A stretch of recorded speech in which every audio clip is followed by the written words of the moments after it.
wanakuambia kuna vipaji na kuna vipaji zaidi, au sio? Ni msimu wa 7 wa Uni Awards 2025. Wanakuambia kipato chako hakuna kusapu. Niko na mwanangu ambao tupige naye story 2-3, ametoka sasa hivi kuonyesha kipaji chake.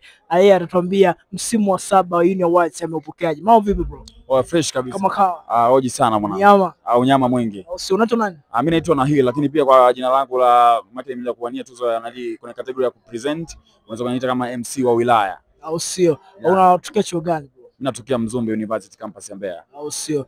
Msimu wa 7 wa Uni Awards season 7 2025 ndani ya mkoa wa Mbeya, umepokeaje wewe? Mimi kwa upande wangu nimepokea vizuri, kwa sababu japokuwa sisi kwetu ilikuwa ni ghafla kidogo kwa maandalizi, lakini nashukuru Mungu tumefanya vitu vizuri. Maandalizi yalikuwa mazuri kwa upande wetu sisi ambao tumeshiriki. Kwa mimi na kwa upande wangu nachukua imekuwa nzuri sana. Kwa hiyo nashukuru sana kuendelea kushiriki katika hili shindano la msimu wa 7 wa Silent Uni Awards. Au sio? Usha kushiriki before ya msimu? Hapana, hii ndio first experience tunayoipata, sikuwahi hapo nyuma. Kitu gani ambacho kimekuvutia au kimekumotivate kushiriki katika mashindano haya ya Uni Awards season 7? Unajua bro, kama unataka kusupport kipaji chako, ukisikia fursa kama hizi unatokea. Kwa sababu mimi sikuwahi kuisikia hii before, lakini nilipoisikia nikasema nisifumbe macho kabisa. Kwa hiyo kwa upande wangu ilikuwa ni nzuri na nikatamani kushiriki, na ndio maana niko hapa leo.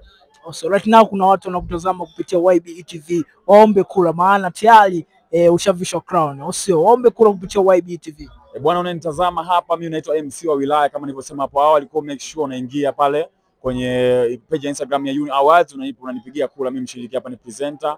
Kwa kuomba sana wewe kama mwanachama au mwanafamilia yangu nisaidie kwenye hilo, asante. So shout out sana bro, umetisha sana. Kila laheri bro.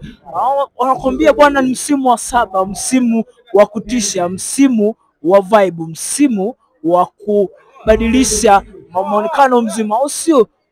Bwana, tumekuja hapa kama kambi ya YBE TV, au sio? Tumekuja kutia burudani, au sio? Tumekuja kuweka motivation. Tunaenda mapumziko mafupi, tukirudi tutakuwa na mahojiano na watu wengine.